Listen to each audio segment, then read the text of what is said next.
very pleased to welcome you here on behalf of the Markle Center for Applied Ethics, the High Tech Law Institute, and the Center for Science, Technology, and Society, which together have sponsored this evening's event.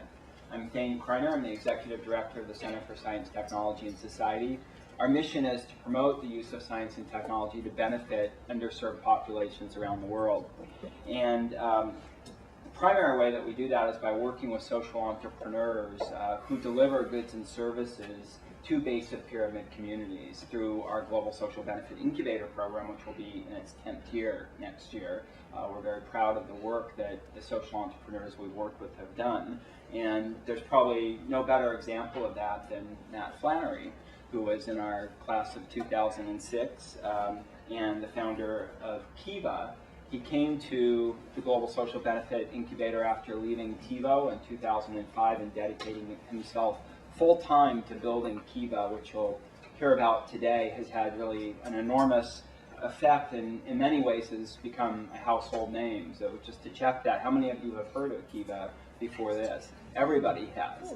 And I actually checked with one of my buddies up in Seattle who I founded a company with, and he asked me if we could do a phone call tonight. So we have Matt Flannery coming from Kiva, and he said, "Oh, I love Kiva. We always give my dad a gift certificate for his birthday and Christmas. He really enjoys reading the business plans, making decisions, and following the progress of the enterprises that he gets to invest in." And so Matt has really enabled that, and moreover enabled a safe and affordable way for entrepreneurs around the world to get access to capital safely so that they can scale their micro enterprises and deliver essential goods and services to the communities they live in. And that's what we're really all about. Matt will give you, I'm sure, a lot of statistics, but Kiva has distributed over $250 million in loans.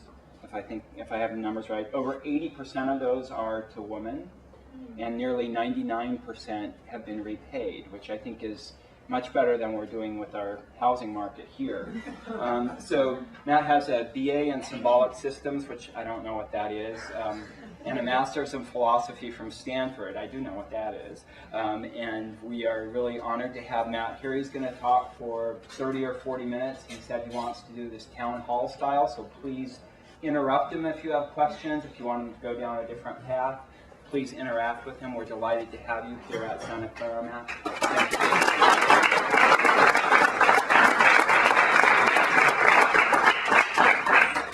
I feel like I'm grabbing the mic like I'm supposed to sing. Thanks for having me out here tonight. I think you were right. I don't like to speak uninterrupted. I'm an introvert. You're right, I was working at TiVo just down the street when I started working at Kiva, and I never imagined that I would be in situations where I would speak publicly. And what I've noticed is it really goes a lot better for me. My experience is better, and I think our experience is better if people just shout out questions as I talk. I really appreciate that. My worst ever public speaking experience was speaking in Japan. I don't know if anyone's ever spoken in Japan, but they do translation often very in a consecutive way. So you speak and they translate. You speak and they translate. And every joke I told, which would work for an American audience, was just absolutely silent. No one would respond to anything I said, and it was this really, really hard experience for me as an introvert. So I appreciate feedback. Anyway, I'm also really thankful for Santa Clara. I was part of the GSBI in 2006, which is a program for social entrepreneurs all around the world to get together, share their ideas, and learn how to articulate their vision and their business plan to the public at large. And as you'll hear in my story, I was just at the point where I'd quit my job at TiVo, and I was going through this exercise of raising money, spreading the word, building a website, doing customer service, fighting lawyers and doing all this stuff, and I just felt like I was fighting. I just felt like I was fighting so much without any resources. And I feel like a lot of us, when we start a social venture or any venture for that matter, go through this period of fighting, and it's a really trying period. And what I enjoyed from that time at Santa Clara in the summer of 2006 was, for a time, 2 whole weeks, I could stop fighting. And I was surrounded by this community of people that were like-minded, that wanted to help me get to the next level.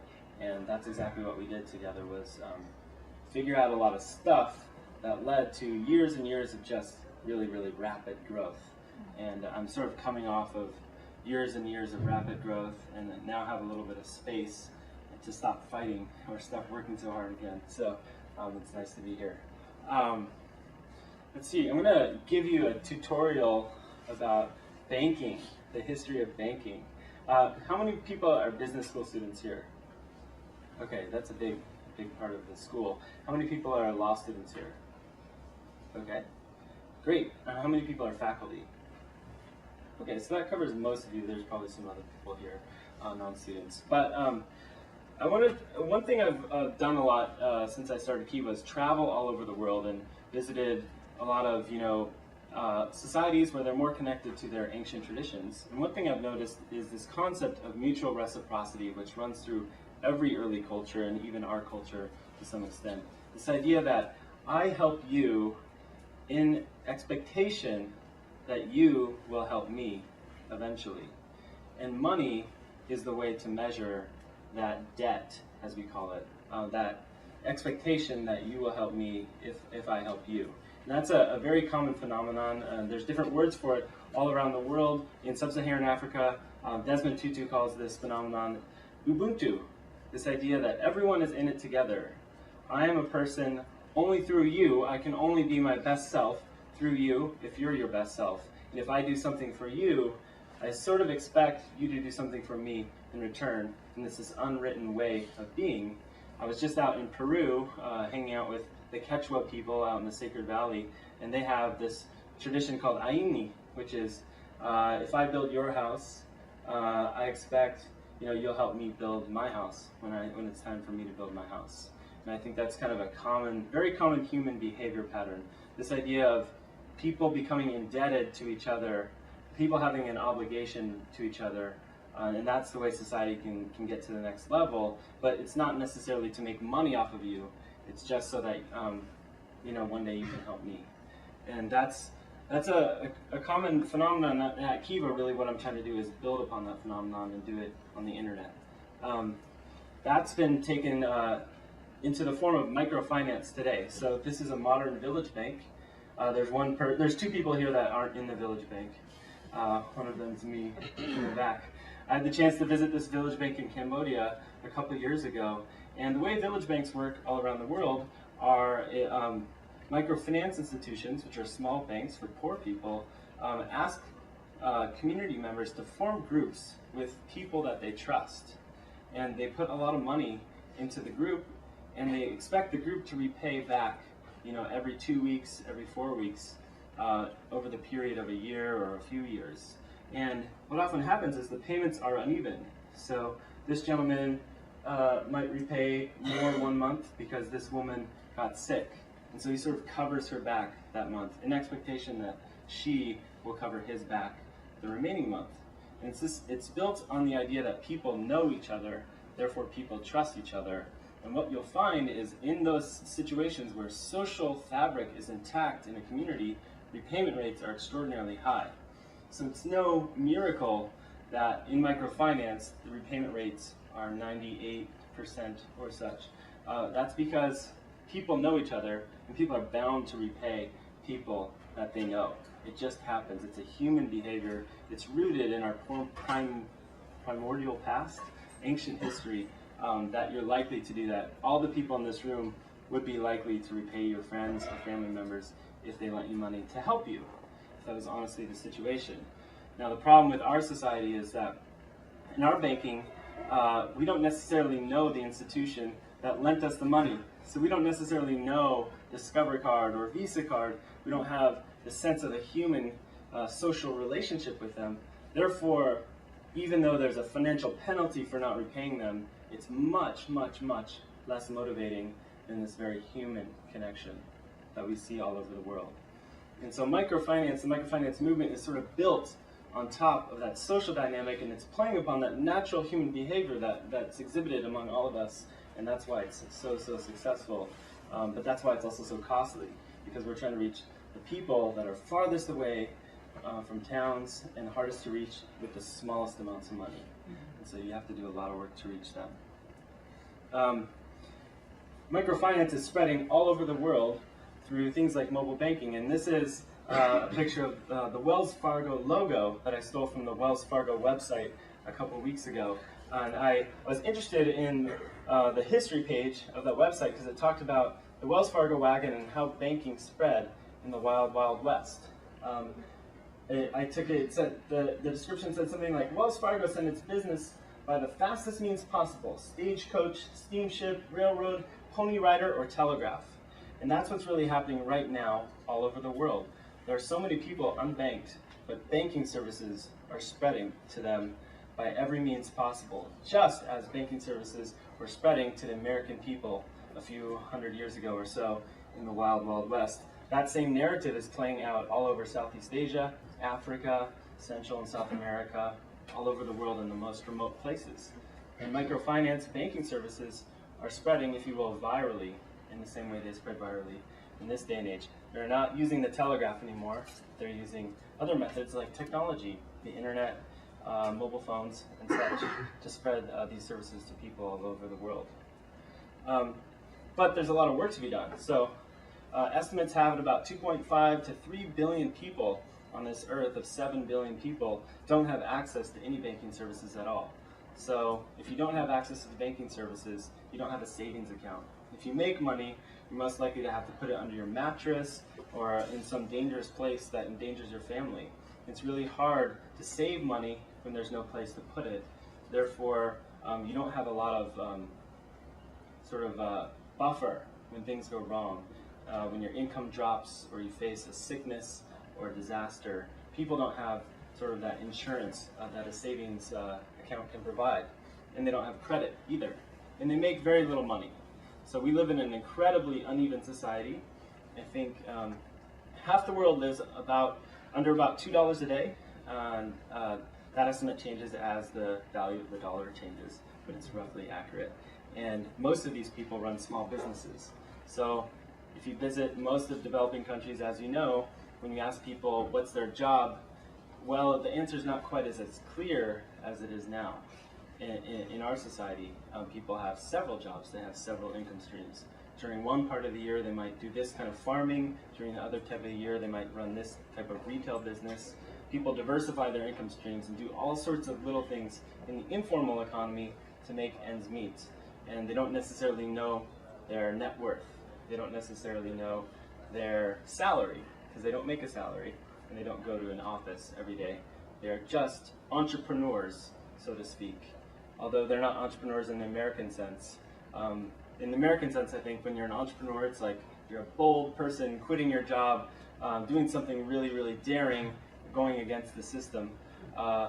Most of the world are entrepreneurs, but they're not doing it out of a rebellion or desire to thwart the system. They're doing it just to stay alive, and that's how our world is today. About a year ago, Kiva was on The Simpsons, or there was a website on The Simpsons that looked an awful lot like Kiva. And this guy named Professor Muhammad Yunus came through the computer talking to Lisa Simpson about the Grameen Bank, which he started in the 70s. I'm sure most of you have heard of that. Basically, it was a small bank that Professor Yunus started in the 70s, one by one, lending small amounts of money to villagers in Bangladesh, proving that they could repay back through this relational system that I'm speaking about, and over time scaled it to become one of the largest, if not the largest, microfinance institution at the time in the world.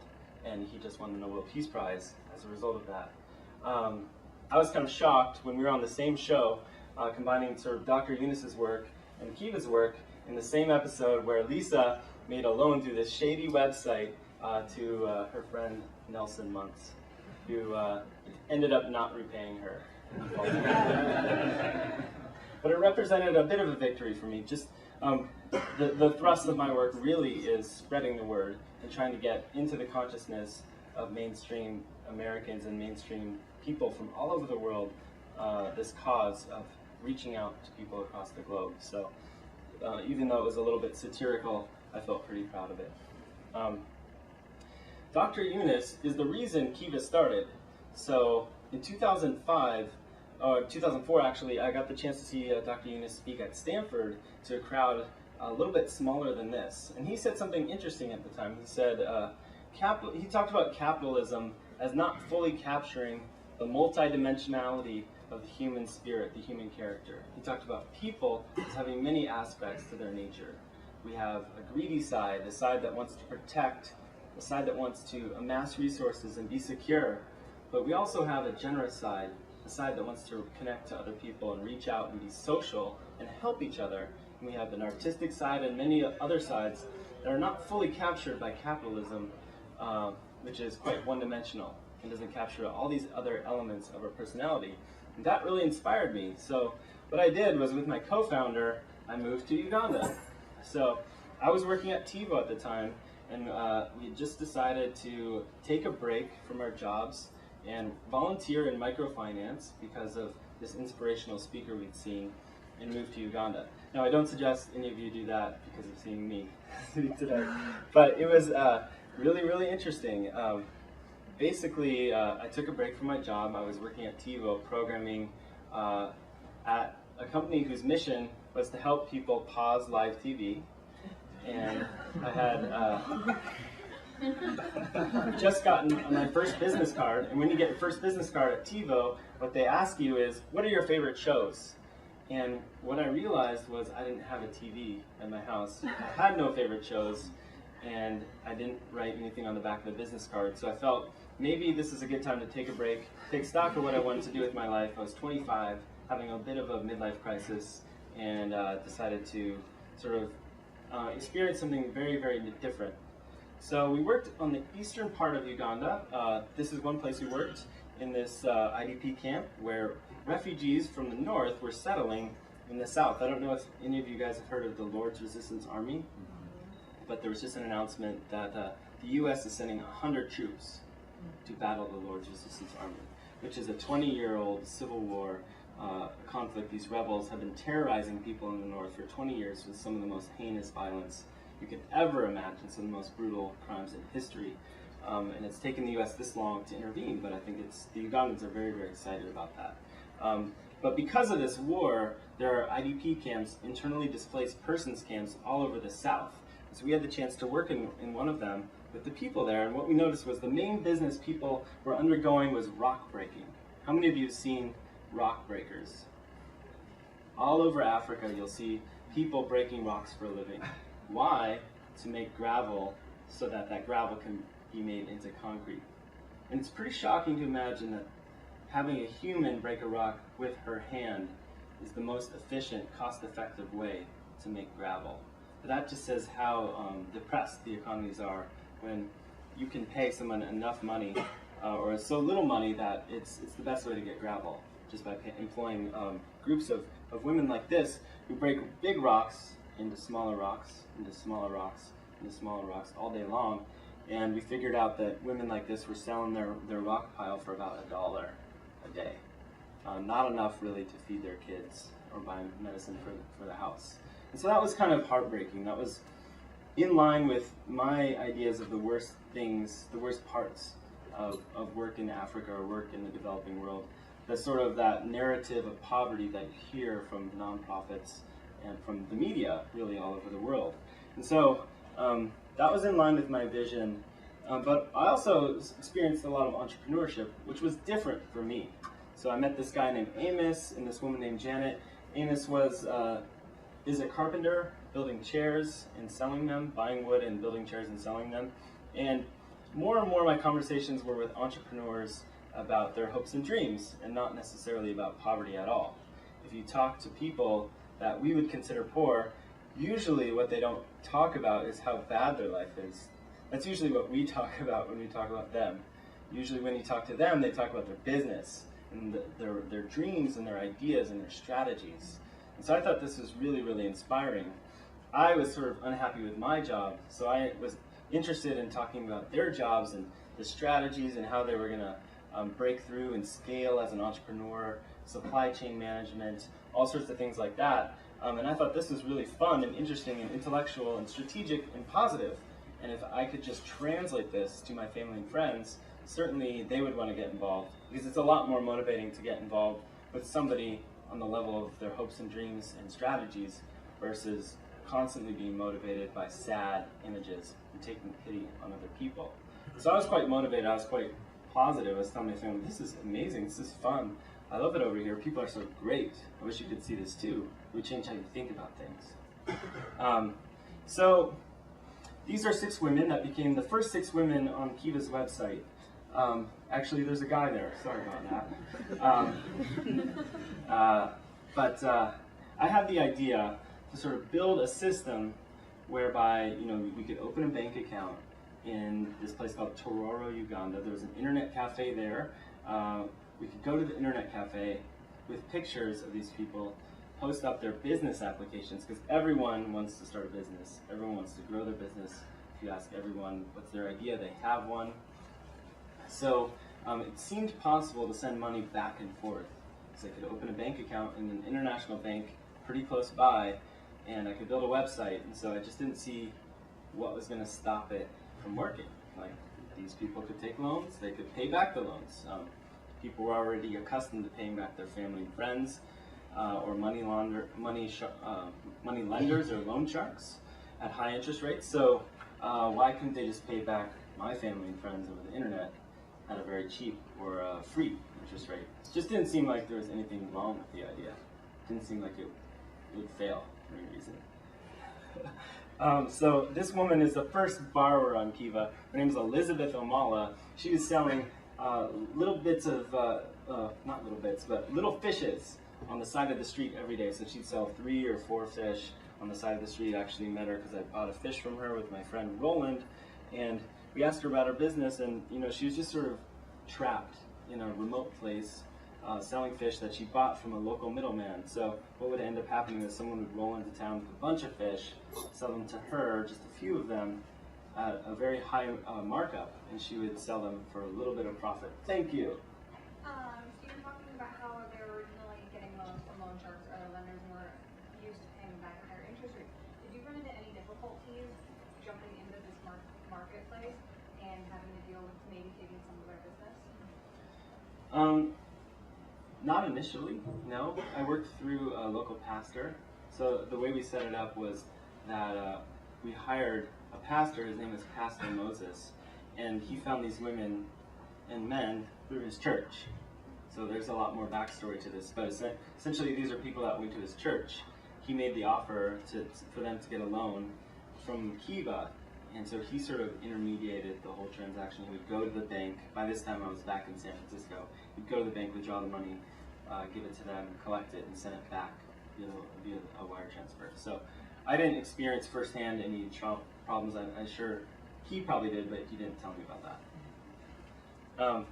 And so anyway, Pastor Moses told me that Elizabeth would be better off if she were able to get her fish from the fisherman and not necessarily from the middleman. So could she buy a bus ticket and travel all the way to Lake Victoria and buy fish from the source, from the actual fisherman? And then you could save 3x the price of the fish. And all that would take really is having a bus ticket, which is like less than $5. But it's things like that that stop people from doing dramatically better. Like little incremental differences, because people all over the world are living on the edge and they have no buffer, so to speak. So we gave her a loan on our website for $500, and it got fully funded. This is the first version of the website that I built just in PHP, at night after I was working at Kivo. And the first 2 funders of Elizabeth Loan were my parents and my co-founder's parents. So they were able to raise $500 in about 2 weeks, and we sent the money to her to pay back. And she ended up going to the lake, buying a refrigerator, and scaling her business because she could buy many more fish at one time and sell them at a higher profit margin. It's like simple ideas like that help people overcome a sense of being trapped, whether it's geographic isolation or economic isolation. And stories like that are just repeated every day all over the world, millions of times over. So at a certain point, Kiva became a bigger idea. I was working at TiVo, and we got featured on a blog called Daily Coast. I don't know if anyone of you kind of old now, but it really hammered our website, and I was getting not $100 a day, but thousands of dollars a day, and it was all coming through my personal checking account. So I had a Wells Fargo checking account. It was going through my checking account, and I was wiring it to Moses' checking account, and I was doing all the customer service, and at the same time I was working on the Comcast DVR, helping people pause live TV. And at a certain point in time, the whole balance became impossible, and I really had to quit my job, not because I was some bold rebel, but because I was really afraid, because I didn't know what to do with all this money, other people's money really I was transacting, and I felt like I might get in over my head. And I had a family lawyer. A lot of y'all are in law school. I had a family friend who was a lawyer come over to my house, and he said something like, "You can't just do that. There's a lot of issues with what you're doing. Have you thought about terrorism? Have you thought about money laundering? Have you thought about securities laws? There's this thing called the SEC. There's this thing called the IRS. There's this thing called HLS." So I had sort of this vision of helicopters sort of coming to my house, men in black suits. I'd never taken a law class in my life. I had a BS in symbolic systems, which was a little bit of BS at Stanford. But I started to take this seriously, A, because I really care about it, and I was realizing this idea is sticking. Like, I've done a lot of other ideas, stupid ideas, but this one I still care about, and my family and friends are talking about it, and everyone's excited about it. I love it, and also I'm kind of scared. I need to figure this out. I need to get a business license. I need to transfer the money to a bank account. I need to hire an accountant. I need to hire a lawyer. I need to create a nonprofit, and all this stuff. And so I ended up quitting my job, and we got this little office because of a little donation that my family made to me. And these people came and joined me. I just randomly met them on the internet, and one of them is my high school friend Chelsea, who went to Santa Clara. So Chelsea and I went to high school together. She had recently graduated from Santa Clara, and then was totally interested in working. So her and I started working, and then a couple of these people I met that moved out here from DC just got in their car because they were excited to help the effort. And this guy Premel quit his job at PayPal because he was interested in doing the same idea. So just all these great people came together, really with no ego, no money, and just wanted to dedicate ourselves to this big vision that you could see sort of little windows into, evolving onto the website at the time. Any questions? Yeah? How'd you come up with the name Kiva? I came up with the name Kiva because I thought it was going to be a Ugandan NGO, and I was looking for a Swahili word, and I looked on the Swahili dictionary for words that I could buy the URL from that had a decent name. And so on that dictionary, I think the word Kiva meant harmony or unity, an agreement, and I was able to buy the URL from some guy for like $500. So it seemed to work quite well. A problem I ran into later was when I went back to Africa the next time. I told everyone, all right, our company's named Kiva now, because before it was named Kesho, which is a different Swahili word, and no one had heard the word Kiva. So it was in the dictionary, my dictionary, but no one else's dictionary. And it's a great litmus test for if you actually really know Swahili or not, because if you pretend you know what that word means, then you don't know Swahili, because it really is not a Swahili word. I found out later that it's a Hopi Indian word, so it's a Hopi spiritual place, and it's also a Finnish word. It means kind in Finland. So it has a lot of positive connotations. It just doesn't mean anything in Swahili. So this group of people really helped us start expanding. So we realized we had to stop working just with this pastor in a church because we had too much money that people were pouring through the website.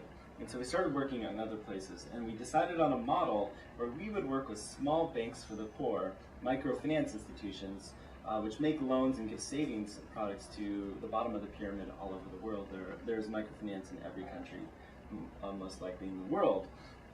And so we were thinking about how to distribute the money that was pouring through the website. We were in the Wall Street Journal, we were in the New York Times, CNN, and then we're on Oprah. And so we had to expand really fast. We had to do something. And so we started working with these small banks for the poor all over the world. This was the first one we moved to outside of Uganda, which is called WIC, which is in Kenya.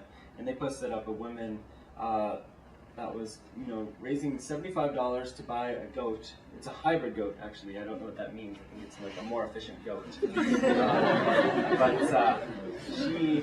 These kind of loans became quite popular. So Kiva's website became full of women that were doing farming and agriculture, and that's what was our users really wanted to fund, and primarily in Africa.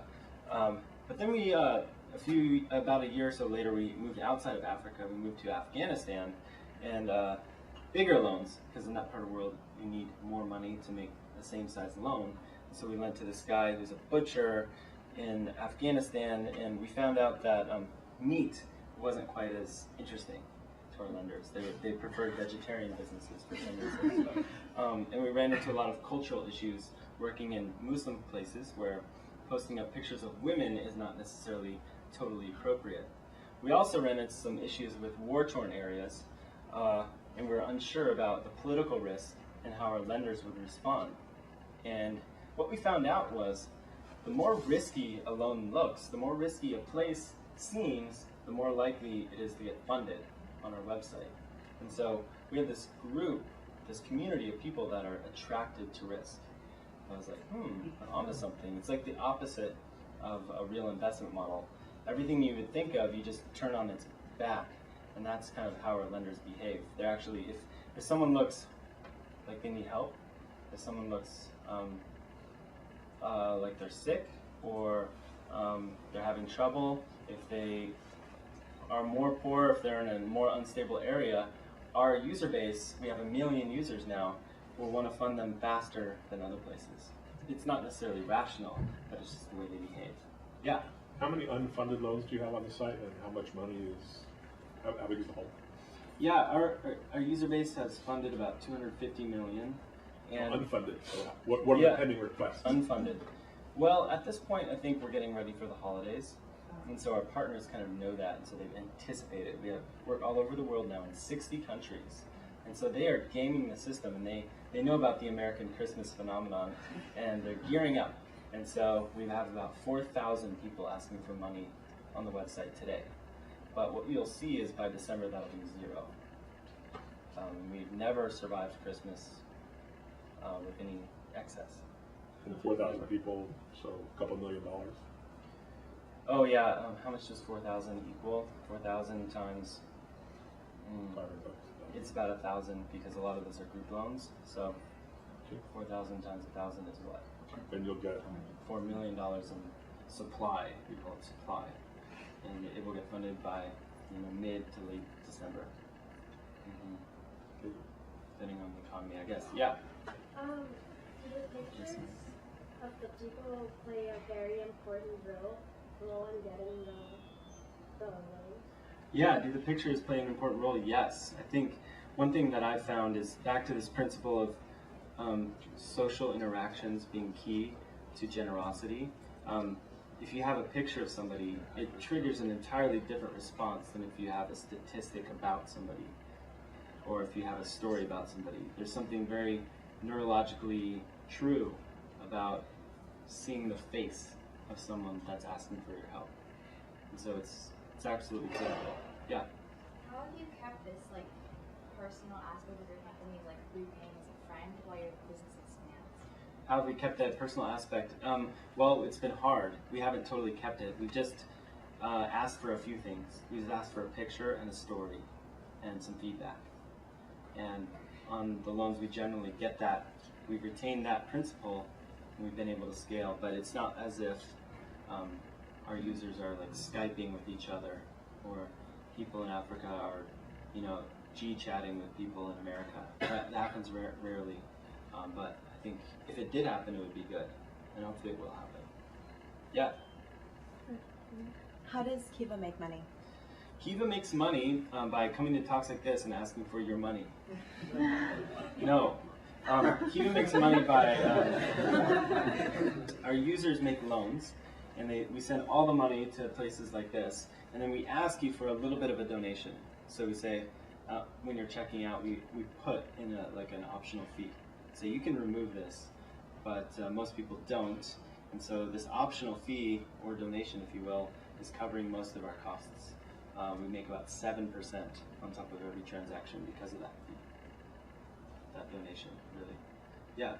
Going back to what you were saying about when you keep it personal, obviously each entrepreneur lends their story. Is there any sort of issues running into what you're talking about with political or cultural context, their message being something that's not appropriate, or do you guys, is there any editing of that goes through? Yeah, there's a lot of cultural issues with the stories that get put up there. We have all sorts of clashings of values. I mentioned women, so women are a big issue in Muslim countries. Often you get pictures of a man standing in front of a house, and then the loan is for a woman's name. It's like, she is doing blah blah blah with her loan. This is because the man is sort of standing in for the woman. We have issues where there are certain activities which we find objectionable in our country for some reason, good or bad. So I mentioned meat can be an issue. We have taxi cabs, so we work a lot in Eastern Europe, less developed parts of Europe, and there's a lot of taxi cab businesses there, and those don't get funded very often because of issues of pollution. But it's not as if they could get a Prius out there, you know. And then there's other issues where, like other objectionable activities, like in Peru, animal fighting is a big cultural norm. So having roosters that fight each other is quite a normal thing, and no one would even second guess whether that's a good or bad thing. That's something they've been doing for, I don't know, hundreds of years. But over here, we would definitely, our people in this room would definitely have a problem if we had a rooster fight right out there, or in Santa Clara. That would be a big protest on campus, and you'd have PETA coming out here and stopping it as if it was just obviously wrong. I was in the paper one time because I was accused of supporting animal cruelty. So I was just trying to take a stand against discrimination. I was just trying to allow things to flow if it was legal. But whenever a rooster comes on our site, there's a big problem now. Yeah. Yeah. So what sorts of checks and balance you have? You know, I read an article in the Wall Street Journal, I think. In India, these kinds of micro finances became so popular. People started doing like what people do here. You charge loan on one credit card and then transfer it to another one and so on. So that's what happened there.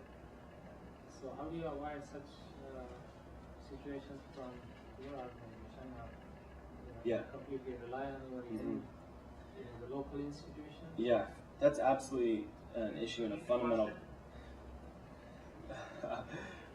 What's your name, sir? My name is Miran. Miran was saying, you know, what checks and balances does my company have to avoid some sort of social issues or social problems that can happen, the dark side of lending, really. How can we avoid that scenario? So some of the dark sides of lending are, the primary one is over-indebtedness. And so right now, in the microfinance world, it's grown, like I said, virally. And what's ended up happening is it's growing virally in cities and peri-urban or suburban areas right outside of cities. In some places, it's been just a gold rush. Bankers for the Poor have been followed by bankers who have noticed that, whoa, these people could just obviously repay it. It's a really good business. And because everyone lives so close together, I can really cash in, and it's cost effective. And so in places like South India, Nicaragua, Cambodia, and other places where there are concentrated groups of people, what's ended up happening is it's become very commercialized and used by poor people just as if we use credit cards here. And so people are borrowing from one source to pay back from another source. And these are often illiterate or innumerate people. And so what ends up happening is they get in a situation where they can't recover, they get over-indebted, just like happens here. And so that happens that's happened in various few places, and it's become a high publicity in a few places over the past 10 years. So how do we avoid that? We work primarily with nonprofits, first of all, and we do 2 screens. We do a risk screen, so a financial risk screen before we work with one organization. Can the organization stay afloat? Will they go bankrupt? Will they fail? What are their finances like? Do they have audited financials? Are they likely to be frauds? Are they honest people, etc.? So that's risk. And then we do this whole social screen. And so we've developed this tool where we have 72 questions, social-oriented questions about, do they screen for over-indebtedness? How do they prevent that kind of issue? Do they target people that are poor? If so, do they teach them and make sure they understand accounting before they're taking this loan? Do they know the price of their loan, and is it a transparent situation? And so we've largely avoided that situation. We haven't really been involved in an over-indebtedness or a bubble like that because of our screen. We have encountered quite a bit of fraud, like the executive director, like stealing money. So I've been involved in a number of embezzlement and fraud issues on the risk side, let's say. Yeah. So your money always flows through a local NGO? You don't pay these people directly?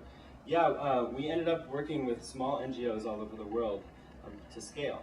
So the people on the website, by definition, don't have a bank account. So it's the exact group of people that you can't send money directly to. But I'll talk about how that's changing in a second. So I'm actually launching a direct pilot on Thanksgiving. So if you want to join that, let me know. So we're a mobile pilot. So for the first time, people are getting access to these quasi-bank accounts through their phones. And so we could reach real poor people to their phone directly, internationally, via SMS. Yeah.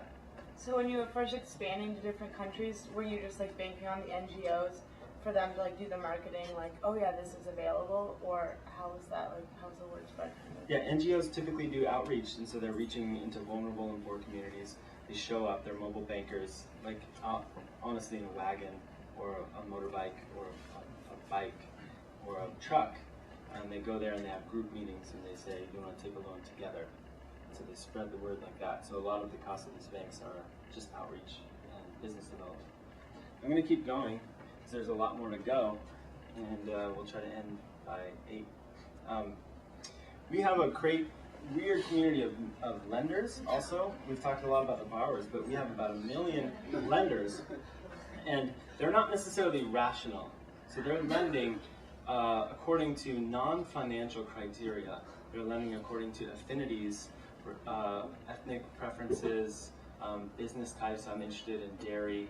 I want to lend to milk farmers all over the world. I'm interested in beekeepers. I want to lend to beekeepers in Ghana, or beekeepers all over the world.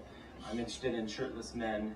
I want to simultaneously and meticulously comb the website one at a time for every picture where there is a man that's not wearing a shirt, and assemble them in my portfolio, which is what we have here. We have groups, we have about, let's say 10,000 groups of people that lend according to different affinities. So I bet Santa Clara has a team of lenders. I don't know what they lend to. Hopefully it's a little bit more rational than this. And then we have some interesting cultural issues. So people, when they're on the internet, they don't necessarily want to give away their identity, or they're really thankful for their household pet. And so they upload a picture of their pet, or their cat, or their dog, or a sunset, or something funny as their lender profile. And in 2007, we created a program where we disclosed to everybody on the website that they're getting a loan from the internet, which is a really hard thing to explain to a cattle farmer in the Maasai territory of Kenya. And often when we do that, we'll take a picture of their lenders and give it to them. And so we have this really cool thing called the Kiva Fellows Program. We have 100 fellows every year who do a lot of this work. One thing they'll do is tell the stories about borrowers, they'll interview them, and sometimes they'll take these pictures and show them. So we have this great fellow take this printout of the lenders to this Maasai cattle rancher, this woman, and showed it to her. And the first thing she did, she looked at it and she honed in on the cat. She said, you know, this is someone who doesn't use a computer, who doesn't know what the internet is. And so there's a lot of concepts you have to introduce someone to. But she wanted to know about this cat. Why is this cat lending money to me? And the weird thing is, the thing she asked was, why do I have to pay that cat back? There was no, imagine the bafflement. Imagine how baffled you would be if someone asked you that. And it's funny, right? We're telling it, it's funny. But it's also interesting, and it's touchy. These things are real touchy issues. They're both funny but touchy, and you want to mediate this exchange in a respectful way, trying to cross the chasm, this vast cultural chasm and technological chasm that we're trying to cross. I was recently in Nicaragua, and I visited a group of 10 borrowers on the Caribbean coast. There were many hours by boat ride, only reachable by boat ride for many hours from the town. And so they were very remote, probably the most remote place I've ever been, the Mosquito Coast, Indian people. And I got there and I saw how 10 people had taken a $60 loan to buy a solar lantern. And so they had each bought one solar light, and they were paying back the loan a few dollars at a time every month. And so we visit them in this boat, and I got to be on one of the boat rides and visit the town meeting. And it was supposed to be a big honor that I was there, but it wasn't really a big honor for them. They had no idea who I was. And I tried to explain, your loan came from the internet and the website and these people all over the world, and they didn't really understand that at all. And I said, I'm from an NGO, and they understood that. And what they understood was, they thought NGO was one thing. So this group of people thinks there's an organization called NGO, and I was from the organization. And that's all they understood after like half an hour of just speaking like this, trying to explain where I was from. And so there's no chance of really explaining the real mechanics of how this has all worked. It's just hard to cross these cultural barriers. I'm going to just talk a little bit about statistics. I've been telling a lot of silly stories. Sorry. Sorry about that. So because of hiring a great team that traveled all over the world, we've been able to work in 60 countries on 5 continents. And so we've just created this experience where on the website at any given time you can lend somebody in Azerbaijan, Mongolia, Cambodia, Nicaragua, Mozambique. And so it's this really great sort of microcosm of the world on the site. And one thing I'm really excited about is working in Africa. Like I said, what we discovered iteratively through just discovery that the internet community is attracted to risk, attracted to risky places. So we thought, this is a great opportunity. And we had this great guy who went to college with me that wanted to travel all over Africa and go to the hardest to reach places. And so Kiva started working in places like the Congo, places like Burundi, Rwanda, Liberia, and Sierra Leone. And over the course of that time, we've become the biggest funder of microfinance in post-conflict Africa. And that's the power that the internet can have. When you have small amounts of people, small amounts of money coming from many, many people, that risk is distributed and you can do really, really gutsy and amazing things. One thing that often happens in places like Haiti or places like Sierra Leone when there's a disaster is that right after the disaster, money flows in from the international aid community. And so then everyone says, well, the money's flowed in, we have to build institutions, we have to disperse the money because, it's a scandal if you don't disperse the money pretty fast. So what are they doing holding the money? And so what they do is they flood the market with money and they build institutions really, really fast. And then a year, 2, 3 years later, there's no more funding to keep those institutions running, to pay for the repairs, to pay for the jobs, for the people that work in that food center or that hospital. And so you have this issue in all these places where you prop up an institution through people's good intentions, and then you do not care for that institution, and you created a lot of infrastructure which rots and rots and rots and goes away. I'm excited to be working in a more sustainable way in post-conflict areas because the internet seems to be just a well that keeps running full of funding and support, and it's a more sustainable intervention when you do business in a place and get paid back and just flood it with aid. So that's one thing I've been excited about. Just some statistics. this is old, but this is sort of roughly the timeline of Kiva and how it got to be the size it is now. It's now about $250 million in loan funding. And what ends up happening is people put money in, and then they relend and relend and relend, and they don't take it out. And then a small stream of money comes in that's new every year. And so we'll add to the fund with a flat stream of new money, and the old money just is like a snowball rolling and rolling and rolling and getting bigger over time, thus creating an arc that's parabolic upwards in terms of gross dispersals in a year, even though the net new sales is rather flat. Does that make sense? A lot of business school students here. And a lot of this has been fueled by press. So Dr. Eunice won the Nobel Peace Prize in 2006, which led to us getting on Frontline PBS, and then that led to us getting on Oprah in 2007 and Time Magazine 2008. And so a lot of that early growth was fueled by just overly sensational, overly positive press. And it's weird to be involved in that when you know it's overhyping something too. And one thing I've found is that journalism about charity is sort of either or, and it's really a shame. It's really a low quality journalism. Most of the journalism about Kiva, probably put this on the air, is low quality. That's because it does not get into the nuances and the depth and the richness of the work you do, which is tough and imperfect and a grind, but really rich and wonderful. It sort of paints things as a miracle, or just super, miraculous, saving the lives of people, or horrible. And so the other part of press with regard to charity is that it's a scandal and it's a horrible thing, and they've broken our trust, and this is terrible, the United Way is terrible, or 3 Cups of Tea is terrible. So you'll get press about something being terrible, or you'll get press about something being amazing.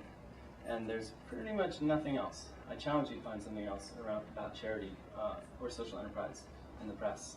Therefore, I have to mediate this. At times I've been terrible, at times I've been miraculous, and it's really been neither is true on both times.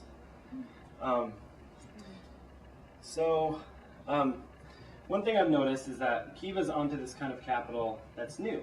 It's an investment capital, but it has different attributes, and it behaves differently than traditional commercial capital.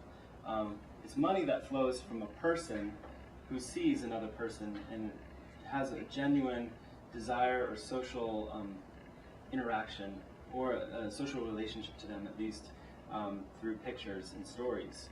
And money like that flows differently and behaves differently than money that's invested for a commercial reason. And I think it's more similar to how we treat our friends than how we treat a bank, for instance. The money is democratic, so it comes from many sources and goes to many sources. So it's a many-to-many relationship. People on our site, they've lent to countries all over the world. So they might spend $1,000 in one transaction and send money to countries in 5 continents in one checkout flow. Because of that, the risk is dispersed across all these places. And so in no single person or no single country do they have a lot of risk. And it's very patient. So our lenders are willing to wait 3 years, 10 years maybe, to get repaid. They just want to see impact. They just want to get a story, and they just want to hear back about what happened. They want that connection, they want that information, they want personal information as the return instead of financial return. Yeah? So, there's these different countries that the money flows to. I was curious how much of the funding stays in the United States. Yeah, well, we work in the U.S., so I'll talk about that in a sec. Is that what you meant? Well, yeah, I was thinking that sometimes a lot of charities are focused outside of the U.S. Yeah. And yet, in like our own discussions about poverty and needing to help, sometimes the U.S. isn't always there. It seems like everybody else is like more of a focus. Yep. I definitely started with that mindset as well. And for the first 4 years of Kiva, we were working mostly in Africa and Asia. And the main complaint I had was, why aren't you working in my backyard? And so I was doing customer service all day as part of my job, and that was the #1 topic for a number of years. why aren't you working in the U.S.? Why aren't you working in my backyard? And get sort of this genre of right-wing, I don't mean to say that in a negative way, but sort of people wanting to stand up for patriotism and nationalism, and investing in our own people. And it was really haunting me for a long time. And I was able to get a grant to start working in the U.S. We started working in San Francisco and New York in 2009. And now we work in Texas and Louisiana, and other places as well. It's really wonderful. Yes, sir. Your growth rate is great. Is there any way that you can leverage that by attracting other entities into the field of microfinance so they can be bigger than Kiva? I would love to. I'm always looking for growth ideas. If you have an idea, what would we do? Well, have any transnational banks or even national banks said, hey, they have a model that's working. We could copy elements of it and make it work, reach more people that Kiva can't reach. No one's done that with the website model. So what's ended up happening is transnational banks have gotten involved in microfinance on the ground, like we said in India, commercializing it. And so that's happening in cities, developing countries, cities all over the world, and it's scaling fast. Yeah. I'm curious about whether you're doing anything now to market the site to potential lenders in the U.S. and elsewhere, and if somebody in the marketing department or the communication department wanted to start a project where their students would come up with some ways to market this to different audiences, what would that look like? That would look amazing. It would be really helpful. So yeah, I'm always looking for creative ideas, how to get out there. I mean, our main channel for customer acquisition is social media, really. It's been amazing for us, Facebook and Twitter, and the social web has been a real big boon to us in the last few years. Not as much print, not as much PR anymore. Really, it's people telling other people through the social web. That has been huge. Yeah. What do you see as the greatest deficiencies of the program, and what were the most unanticipated things that you saw? What are the greatest deficiencies? Well, I'll start with the second one. The most unanticipated thing I saw was this huge outpouring of generosity. When I started it, it was rather small, and I was just overwhelmed with the good intentions and the generosity and the love that I was feeling this whole time. And I went from being a little cynical and a little jaded to being just really, really optimistic about the intentions of people everywhere, all over the world, the borrowers, the lenders, Americans, foreigners. It's just been this experience of just channeling people's love. So that's what's been most surprising for me. And then in terms of what are the main deficiencies, I'd say, well, for an era, risk was the main one. So just controlling financial risk was a real big era of Kiva. How do we curb fraud? How do we stop bankruptcies? How do we create a sense of stability on the website? And that was our biggest challenge for the most part. And now it's, how do we create more connections with people again? How do we get back to our roots where people can know, like borrowers can talk to lenders and be more connected? So I'm excited about the mobile phone type thing. So people can be chatting with other people through mobile technology pretty soon. Yeah, yes sir. Hey, so good to see you again. Yeah, good to see you too. Do you get people coming back for second loans, and is there the next Walmart out there, coming up through? I mean, is this just sort of a grassroots thing, or do you see any bigger, like big loans, like Walmart or loans, just like $1 million? some of these people have real talent and grow big businesses? Oh, the borrowers becoming Walmart. Is that happening anywhere? Do you see that happening? Well, one thing I've noticed, and this is another unanticipated thing, is that microfinance is slow work. And so whereas I went into it with sort of American rags to riches narrative about small business at the bottom of the pyramid, for the most part that hasn't been the story that I've witnessed all over the world. It's been stories of slow growth over the course of one person's lifetime, incremental, unimpressive, if you will, improvements to people's lives, if you took any one of them. So, what happened because of this loan? Well, in the end, I put a floor in my house because of the profit I made from this loan. Or in the end, I bought a lock. Like one U-lock, one kryptonite U-lock is all that I have to show for my success. And so it's like little victories like that. and people steadily improving their life over the course of their life, everyone getting better, but not miraculously, and there's no Walmarts that I've seen. Yeah? For the rough, like 1% of borrowers who do not like repay their loans, do you guys like pay out of pocket to the lenders, or how do you, for that 1%, like, how do you cover for them? Yeah, it's uncollateralized, uninsured lending at risk. So we did a lot of work to make the risk really safe. And now we're trying to open it up again, so that I think the repayment rate will go down a bit because we'll become a little more open. We had this period of lockdown where we were just trying to clamp down on the site to get it to become a safe and stable place. But if you do lose your money, like 1% or 2% of people do, you lose it. Yeah. Yeah. How does the payback rate work in places where norms of reciprocity and social media connection are strong, like the United States or something? Well, I would say that those norms are very strong everywhere among people that know each other, because it's instinctive. But among people that don't know each other, it's not. So in the U.S., I don't know Visa, and if you looked at my credit score right now, it's not so good because I tried to build this business and I spent a lot of money. But I didn't really care because I don't have this bond with Visa. And so American credit card consumers are actually poor at repaying, like 50-60% on-time repayment. But the system is sort of set up that way by design. So the companies like that, they're trying to get the optimal repayment so that they can make the most money. So they're creating a system, unlike your friends wouldn't do that to you. Yeah, just speak out. The local lending agencies do charge interest. What's the average rate of interest they charge? The interest rates of microfinance can vary. Probably right now on our website it's like 25% average, which sounds incredibly high. But the reason it's so high is because the loans are so small. So the smaller the loan, the more work has to go into servicing that loan and collecting it every 2 weeks for a year. So if you're lending somebody $100, at the end of the year you might collect $125 in aggregate, which is a high interest rate. Unfortunately, the NGOs we're working with are losing money. So even though that sounds high, they're losing money, and it's not self-sustainable in the most part, even at an interest rate that high. I'm hoping Kiva can bring the cost down through things like mobile lending and technology. Does that answer your question? There's so many, we could talk about that for an hour. Yeah. How does that compare with the private lenders?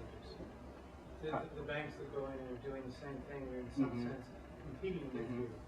But are they charging significantly higher rates than that, more than 25%? Commercial banks are usually working in cities so it's right now. Difference. Yeah, usually they're working with less poor people, and maybe the interest rates are even lower with commercial banks because they're working with a different audience at different levels. But it's really complicated. Matt, can you say a few words about the mobile banking and the mobile money? Okay, I could go through the rest of the presentation. There's a whole other chapter. I don't know how much time do we have. We should probably wrap up like in 5 minutes. But Okay. I'd love there's going to be a reception afterwards, and I'd love for people to hear a little bit about the mobile money. So you'll miss my story about Pabst Blue Ribbon. Let's acknowledge that we're missing it. No, we're not going to let you It's going to be sad. Yeah. All right, you gotta do it. We're going to miss my story about Farm Bill. We can miss that, but you pass. I was going to get into this really superficial and punchy part of the talk. But we'll go right to the hope, which is mobile banking. So, in Kenya, about 20% of the GDP is transacted through mobile banking right now. And it's absolutely disrupting the field of microfinance. You might not need to go to a microfinance institution anymore if you're this guy in rural Kenya, because you could have your little bank account and enough money, your total net worth maybe on your phone. And actually one of the biggest crimes right now is phone theft. So when people pull your car over, no longer do they look for your money, they just try to get your phone really fast, and they try to text the money and get it off the phone into a place where they can get it out of the system fast. And so that's one of the biggest crimes right now. So that's the downside, but there's a lot of hope involved in that, which is it's bringing financial services and financial literacy to a population that never had access to that previously. And for Kiva, it represents a hope too. I'm currently, every day right now working on this pilot where people like this will be able to get on our website through going to an internet cafe and applying at an internet cafe, and then they'll type in their phone number and the money will be sent to their phone. So wired it up so it goes from a bank account here to a bank account there, and then through like online banking, our staff will just be like sending it to the right phone number to the right guy, and then we'll be like pinging you for repayment information. So send us your money back, and you as a lender will get it back if he pays it back. He won't if he doesn't. And to be honest, I really have no idea what will happen. I don't know if it'll work, because like we've been talking about today, that human connection is really important. And so can we simulate that? The whole question is, can we simulate that on the internet? Can this guy understand that he has lenders that he's got to pay up? And he has to know them. Yeah, they're waiting for him. And they care about him, and they expect him to pay them back if he can. Doesn't the NGO also qualify the borrowers? In this situation, we're working with different types of NGOs, and they are not necessarily qualifying the borrowers, but they're referring the borrowers. So like an organization with street youth that are vendors is saying, yeah, you can work with the Kiva program. Here it is at our office, and there's an internet terminal. Apply right there. But they're not collecting the money. So they're not going to bug this guy. They don't have a loan officer. They're not going to go to the village bank and negotiate a repayment every couple weeks. But the interest rate will be 0. So we're going to save these people, 25% interest just through this efficiency gain. I'm getting beat up for doing it. No one knows if it'll work, and it's just like feels like starting Kiva all over again, having to try to do something that everyone thinks won't work. I don't know. Yeah. So we could wrap it up. Yeah. Is there any collaboration or consultation from the NGOs to the borrowers, like on site, about their business models, like long-term viability and sustainability? Mm-hmm. Like if their business plan, is going to be using resources that might be in jeopardy in that area, can they talk about alternatives? Is there any of that going on, or is it just? Yeah, a lot of, especially NGOs, the nonprofits working with really poor people, they're very hands-on. So they realize the main thing someone needs is not necessarily money. They actually need a whole host of services and mentoring and shepherding throughout the process. And so a lot of microfinance, the nonprofit side is really focused on that kind of work, like hands-on lending with training and mentorship. And the commercial side is more about, we can scale this to be bigger if we just become a great bank. And there's some tensions too, because if you give advice and it turns out to be bad, then that borrower blames you. And so that's why banks don't give advice. They don't give business advice, because there's a moral hazard there. Yeah.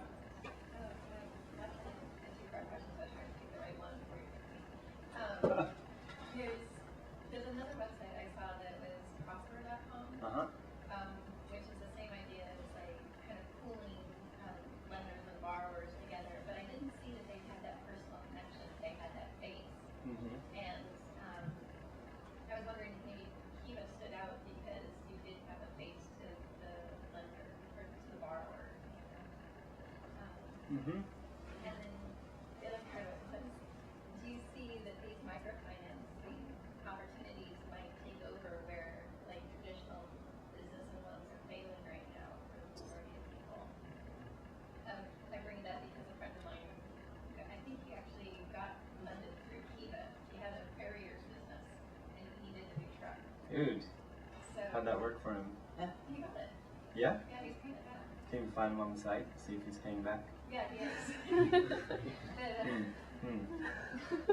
it's just interesting to see that it's an opportunity for people that's different than like a standard business. In September, I was out in New Orleans. We launched in New Orleans in September with this credit union that's giving like 8% interest loans to people in the 9th and 7th ward in the post-Katrina economy, helping people that had no access, their credit scores are ruined and they have no collateral, helping them get small business loans for the first time. And I'm so proud of this. We were able to help a community, and every month we help 15 more people in New Orleans get a loan that they really couldn't have gotten otherwise. These are people that are really left out of the U.S. financial system. If you're a small business person in the U.S., I challenge you to get a bank loan. It is freaking impossible. Business, you need an amazing credit score. You're basically taking a personal loan at this point because you're completely liable. The interest rates are high, and unless you have proven cash flow, you probably can't get the loan unless you have a massive asset to collateralize the loan. But these people have no chance of getting that. This guy wants to start a solar panel company, and he did it. I was with him on the day he got his loan at this launch party, this Kiva New Orleans launch party in a place about the size of this, and then we put his loan on the website, and over the course of the day, he raised, I think, $10,000 from people, and he saw someone in Sweden lent him money, and he was like, why does somebody in Sweden want to help me start my solar panel company in New Orleans? And it's just so amazing to see people's surprise. Like, actually, the world's different than your bank. There's actually this huge community of people out there that care for each other and are trying to, do something not to make money, just to help you, in expectation that you'll probably help someone back. And I asked one of the borrowers, not him, but this woman, if she felt embarrassed by being on the website. She sort of said, no, actually I feel like it's a call to action, or I feel responsible. All these people helped me. Now I have to pay back so that they can help someone else. And so the cool thing was this psychological shift where you're paying back somebody not out of fear of getting defaulted or getting your credit score dinged. You're paying back somebody out of an open heart, a generosity of spirit, wanting to help them help someone else, which is a lot more motivating than paying back someone out of fear. Thank you very much. Really excited. So please join us for food and drink outside. Matt will be around if you want to chat with him informally, but I think this is an incredible example of someone connecting the world and helping make it a better place. So thank you again, Matt.